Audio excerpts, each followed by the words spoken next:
ভারতের হিমাচল প্রদেশে একটি যাত্রীবাহী বাসের ওপর ভূমিধসের ঘটনায় অন্তত ১৫ জনের মৃত্যু হয়েছে।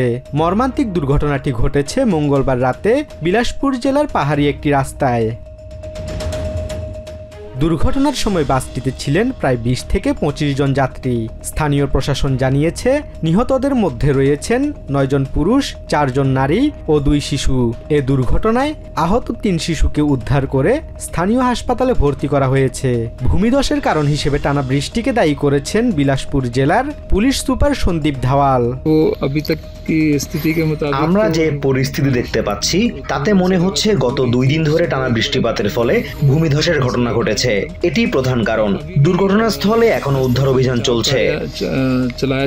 রাজ্যের মুখ্যমন্ত্রী সুখবিন্দর সিং সুক্কুর দপ্তর থেকে জানানো হয়েছে, বুধবার সকাল পর্যন্ত উদ্ধার তৎপরতা অব্যাহত রেখেছে national disaster response force NDRF. NDRF এর সহকারী কমান্ড্যান্ট করম সিং জানান, নিখোঁজদের খুঁজে বের না করা পর্যন্ত চলবে উদ্ধার অভিযান। আমাদের দল এখন পর্যন্ত ১৫টি মরদেহ এবং ২ জনকে জীবিত উদ্ধার করেছে। এখনো একজন নিখোঁজ, তাকেও খুঁজে বের করতে অভিযান চলবে।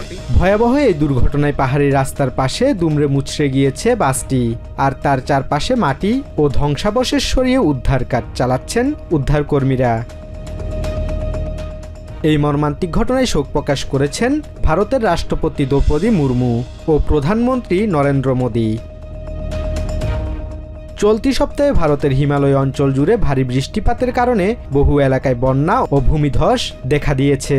বিশেষজ্ঞরা বলছেন, জলবায়ু পরিবর্তনের কারণে সাউথ এশিয়ার বর্ষা এখন আগের মতো নিয়মিত নেই। এখন হঠাৎ করেই অত্যাধিক বৃষ্টিপাত হয়, যার ফলে ঘটছে বিপর্যয়। Basudebnath, TVN24 news desk.